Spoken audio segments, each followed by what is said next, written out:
Liquor scam కు సంబంధించి enforcement directorate అయితే దూకుడు పెంచింది. ఇప్పటికే ఇద్దరిని, రాజు కసిరెడ్డిని అలాగే మాజీ బేవరేజెస్ కార్పొరేషన్ ఎండీగా ఉన్నటువంటి వాసుదేవరెడ్డిని కూడా ఇటీవల అరెస్టు చేసిన సంగతి మనందరికీ తెలిసిందే. ఈ కేసులో తొలి రాజకీయ అరెస్టుగా చెప్పుకోవచ్చు. వైసీపీ మాజీ మంత్రి అయినటువంటి కారుమూరి నాగేశ్వరరావు కుమారుడు కారుమూరి సునీల్ అయితే నిన్న ఈడీ అధికారులు అరెస్టు చేస్తే ఈ నెల 25 వరకు కూడా రిమాండ్ విధించడంతో చెంచల్గూడ జైలుకైతే పంపించడం జరిగింది. సో మొట్టమొదటి అంటే ఈడీ తరపున జరిగినటువంటి మొట్టమొదటి రాజకీయ అరెస్టుగా దీన్ని భావించవచ్చు. అంటే డైరెక్ట్ గా పొలిటికల్ యాంగిల్ ఉన్నటువంటి తొలి అరెస్టే ఇది. అయితే ఎక్కడితో అయిపోయిందంటే లేదు, మాజీ మంత్రి కారుమూరి నాగేశ్వరరావు కూడా ఈడీ సామాన్లు జారీ చేసి ఈ నెల 23న విచారణకు హాజరు కావాలని ఆదేశించింది. ఆల్రెడీ ఒకసారి విచారణ చేశారు, రెండోసారి విచారణకు హాజరు కావాలని ఆదేశాలు జారీ చేశారు. ఈ నెల 23న నాగేశ్వరరావుని కూడా ఎన్ఫోర్స్మెంట్ డైరెక్టరేట్ అరెస్టు చేస్తుంది అనే ఊహాగానాలు అయితే అందుకున్నాయి. వాస్తవానికి కారుమూరి సునీల్ అరెస్టు కూడా అనుకోకుండా, అంటే ఇంత స్పీడ్ గా కారుమూరి సునీల్ అరెస్టు జరుగుతుందని ఎవరు ఊహించలా. బట్ ఈడీ మాత్రం పక్కా ఆధారాలు సేకరించింది. గతంలో ఏదైతే రాజు కసిరెడ్డికి చెందినటువంటి ముసుగు సంస్థ సిగ్మా లాజిస్టిక్స్ ఉందో ఆ పేరు నుంచి, దాని నుంచి మరొక సబ్ కాంట్రాక్ట్ సుదర్శన్ అనే ఒక కన్స్ట్రక్షన్ సబ్ కాంట్రాక్టును తీసుకుని దాదాపుగా 100 కోట్ల రూపాయలు రవాణాలో దోచుకున్నారు. మొత్తంగా ఈ రవాణా సిండికేట్ వల్ల రాష్ట్ర ఖజానాకు దాదాపుగా 200 కోట్ల రూపాయల నష్టం వాటిల్లిందని ఇప్పటికే ఈడీ అధికారికంగా తేల్చిన నేపథ్యంలో ఎవరు ఎంత దోచుకున్నారు అనేది బయట పెడుతుంది. ఈ సబ్ కాంట్రాక్ట్ తీసుకున్నటువంటి సుదర్శన్ సంస్థ నుంచి 28 కోట్ల రూపాయలు సునీల్ ఖాతాలోకి ట్రాన్స్ఫర్ అయినట్టుగాను, ఆయన భార్య కీర్తి ఖాతాలోకి మరొక 9.5 కోట్లు, అంటే దాదాపుగా మొత్తంగా ఒక 40 కోట్ల రూపాయలు ఈ సబ్ కాంట్రాక్ట్ తీసుకున్నటువంటి సుదర్శన్ కన్స్ట్రక్షన్ నుంచే వారికి ట్రాన్స్ఫర్ అయినట్టుగా కూడా ఈడీ ఆధారాలతో సహా గుర్తించింది. సో అంటే మనీ లాండరింగ్ జరిగింది అని నిరూపించినటువంటి ఈడీ తక్షణమే సునీల్ అయితే అదుపులో తీసుకుంది. మొత్తం అంటే నాడు జగన్మోహన్ రెడ్డి ఎలా అయితే రాజశేఖర్ రెడ్డి అధికారంలో ఉన్నప్పుడు తండ్రి అధికారాన్ని అడ్డం పెట్టుకుని ఎలా అయితే దోచుకున్నాడో, ఇక్కడ సేమ్ ఫార్ములా సునీల్ కూడా ఫాలో అయ్యాడు. తండ్రి అధికారాన్ని అడ్డం పెట్టుకుని, తన తండ్రి మంత్రి పదవిని అడ్డం పెట్టుకుని సునీల్ కూడా ఇక్కడ దోపిడీ చేశాడు. అంటే జగన్మోహన్ రెడ్డినే బహుశా ఆయన ఏమన్నా ఎగ్జాంపుల్ గా తీసుకున్నాడేమో, ఎలా సంపాదించాలి అనడానికి బహుశా జగన్మోహన్ రెడ్డి ఆయనకి ఏమన్నా స్ఫూర్తిగా మారాడేమో. ఆయన తండ్రిని అడ్డం పెట్టుకుని దోచుకుని జైలుకి వెళ్ళాడు.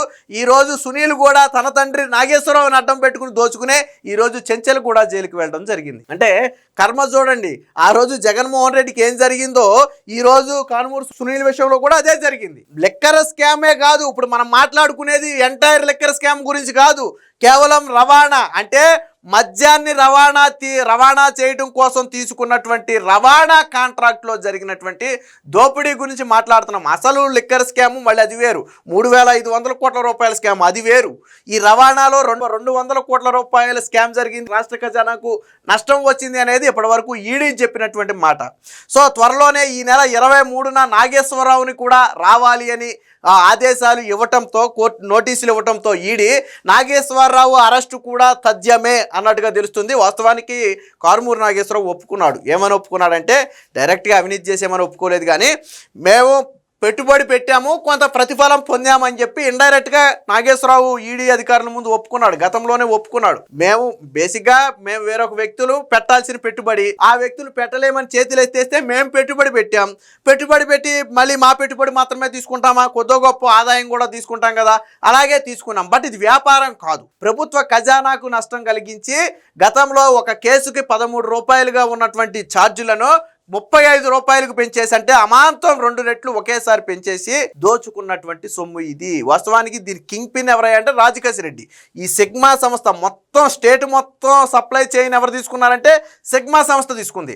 ఆ సిగ్మా సంస్థ నుంచి ఒక్కొక్క ఏరియాకి ఒక్కొక్కడు, ఒక ఏరియాలో చెవిరెడ్డి భాస్కర్ రెడ్డి, ఒక ఏరియాలో ఏమో ఆయన గుడ్ మార్నింగ్ స్టార్ ఉన్నాడు కదా కేతిరెడ్డి, ఇంకొక ఏరియాలో ఏమో కారుమూరి నాగేశ్వరరావు, ఇంకొక ఏరియాలో మొత్తానికి ఎవరో, మొత్తానికి ఇలా ఒక్కొక్కడు ఆ సిగ్మా సంస్థ నుంచి సబ్ కాంట్రాక్టులు తీసుకున్నారు. తీసుకున్నారు. అలా తీసుకున్న సబ్ కాంట్రాక్టే కారుమూరి నాగేశ్వరరావు తీసుకున్నాడు. దాదాపు 4-5 జిల్లాలకు కారుమూరి నాగేశ్వరరావే ఈ సబ్ కాంట్రాక్ట్ తీసుకున్నాడు. దాన్ని ఏం చేశారు, ఆ సబ్ కాంట్రాక్టే సుదర్శన్ అనే ఒక కంపెనీకి ఇచ్చారు. ఆ కంపెనీ వీళ్ళ కంపెనీ లేదా వీళ్ళ ముసుగు కంపెనీ. దాని నుంచి వచ్చిందే ఈ డబ్బు. నిన్న ఈడీ గుర్తించింది కూడా ఆ డబ్బే. 28 కోట్లు సునీల్ ఖాతాలో ఉంటే ఆయన భార్య ఖాతాలో ఒక 9.5 కోట్లు పడింది. సో ఇవన్నీ కూడా ఈడీ ఆధారాలతో సహా బయటపెట్టింది. దీనికి సంబంధించిన వార్త వచ్చింది, ఒకసారి చూద్దాం. మద్యం రవాణా కుంభకోణం కేసులో కారుమూరి సునీల్ అరెస్ట్. మాజీ మంత్రి కారుమూరి నాగేశ్వరరావుకు ఈడీ నోటీసులు. ఈ నెల 23న హాజరు కావాలని ఆదేశం.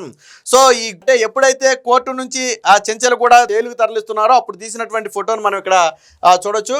వైకాపా హయాంలో ఆంధ్రప్రదేశ్లో జరిగిన మద్యం రవాణా కుంభకోణం కేసులో ఆ రాష్ట్ర మాజీ మంత్రి కారుమూరి నాగేశ్వరరావు కుమారుడు సునీల్ను ఈడీ గురువారం అరెస్ట్ చేసింది. దీంతో ఈ కేసులో ఈడీ అరెస్ట్ చేసిన వారి సంఖ్య 3కు చేరింది. ఆల్రెడీ ఇదే కేసులో బేవరేజెస్ కార్పొరేషన్ మాజీ ఎండీగా ఉన్నటువంటి వాసుదేవరెడ్డిని, అలాగే అప్పటి ప్రభుత్వ సలహాదారుడిగా ఉన్నటువంటి రాజు కసిరెడ్డిని కూడా ఈ నెల 11నే అరెస్టు చేశారు.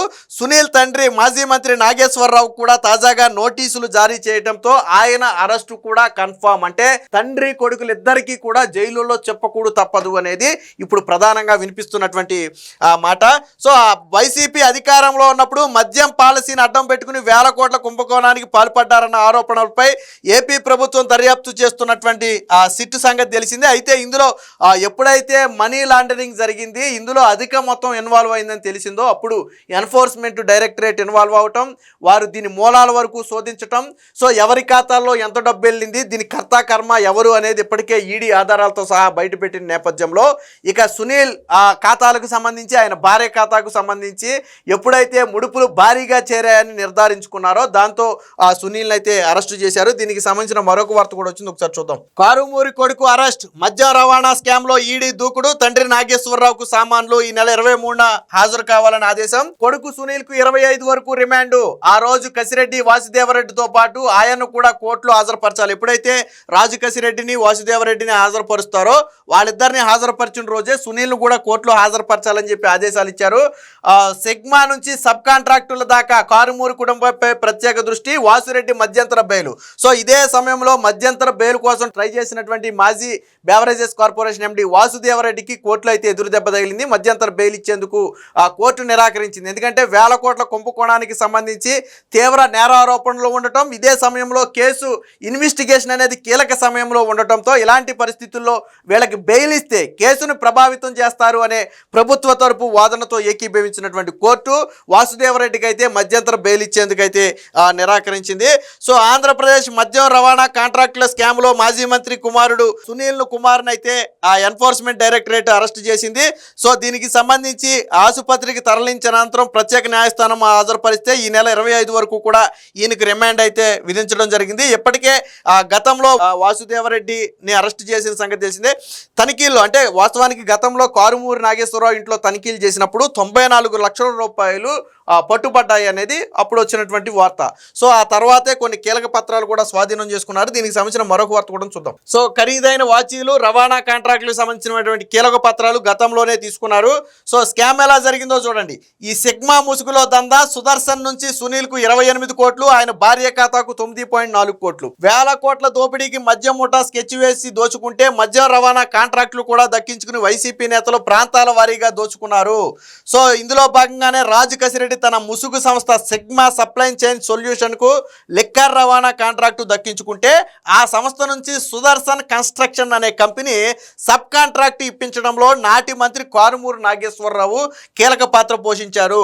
సో అలా సబ్ కాంట్రాక్టు ఇప్పించినందుకు గాను 85% ప్రతిఫలాన్ని ఆ కుటుంబమే తీసుకుంది. అలాగే సుదర్శన్ కన్స్ట్రక్షన్ నుంచి నాగేశ్వరరావు కుమారుడు సునీల్ ఖాతాలోకి 28 కోట్లు, ఆయన భార్య కీర్తి ఖాతాలోకి మరొక 9.4 కోట్లు జమ అయినట్టుగా ఆ ఈడీ అధికారులు అయితే ఆధారాలతో సహా గుర్తించారు.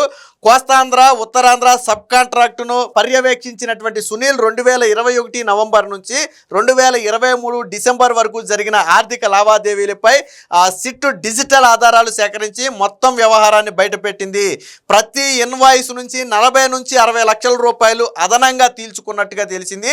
ట్విస్ట్ ఏంటో తెలుసా? ఈ నాగేశ్వరరావు క్యాంపు కార్యాలయం అద్దె కావచ్చు, ఆయన కొన్నటువంటి ఖరీదైన కార్లకు ఈఎంఐలు కావచ్చు, ఇవన్నీ కూడా ఈ రవాణా స్కామ్ నుంచి దోచుకున్న సొమ్ముతోనే కట్టినట్టుగా కూడా ఈడీ అధికారులు అయితే గుర్తించారు. సో మొత్తంగా భార్యాభర్తలు ఇద్దరి పేరు మీద దాదాపుగా 40 కోట్ల రూపాయలు వాళ్ళ ఖాతాలోకి అయితే చేరాయి. ఈ సిగ్మా సంస్థ నుంచి సబ్ కాంట్రాక్ట్ ఇప్పించినందుకు గాను 85% ప్రతిఫలాన్ని వీళ్ళైతే పొందారు. 2 ప్రాంతాలు కీలకమైనటువంటి 2 ప్రాంతాలను కూడా ఈయనే పర్యవేక్షించడంతో కోస్తాంధ్ర, ఉత్తరాంధ్ర ఈ 2 కూడా సునీలే పర్యవేక్షించడంతో భారీ ఎత్తున దోచుకున్నట్టుగా తేలింది. మొత్తంగా ఈ లిక్కర్ స్కామ్లో రోజు రోజుకి జగన్మోహన్ రెడ్డి ప్రభుత్వంలో జరిగినటువంటి అవినీతి బయటపడుతుంది. ఆల్రెడీ 3,500 కోట్లకు సంబంధించి జగన్కు తెలిసే జరిగింది. జగన్నే అంతిమ లబ్ధిదారుడు అన్నట్టుగా ఇప్పటికే ఆరోపణలు ఉన్న నేపథ్యంలో ఆ పార్టీకి చెందినటువంటి మాజీ మంత్రి కొడుకుని అరెస్టు చేయటం, రేపో మాపో ఆ మాజీ మంత్రిని కూడా అరెస్టు చేస్తారని ఊహాగానాలు రావటం. కానీ నిన్న జగన్మోహన్ రెడ్డి ప్రెస్ మీట్ పెట్టినటువంటి జగన్మోహన్ రెడ్డి దీని గురించి మాత్రం మాట్లాడాలి. గాదే సాయి కృష్ణను పరామర్శించి అక్కడ ప్రెస్ మీట్ పెట్టి దాని గురించి మాట్లాడాడు కానీ సునీల్ అరెస్టు గురించి మాత్రం నోరు మెదపల. ఏది ఏమైనా మొత్తంగా ఈ లిక్కర్ స్కామ్ లో ఈడీ వేగంతో వైసీపీ ఇరకాటంలో పడింది అనేది మాత్రం వాస్తవం.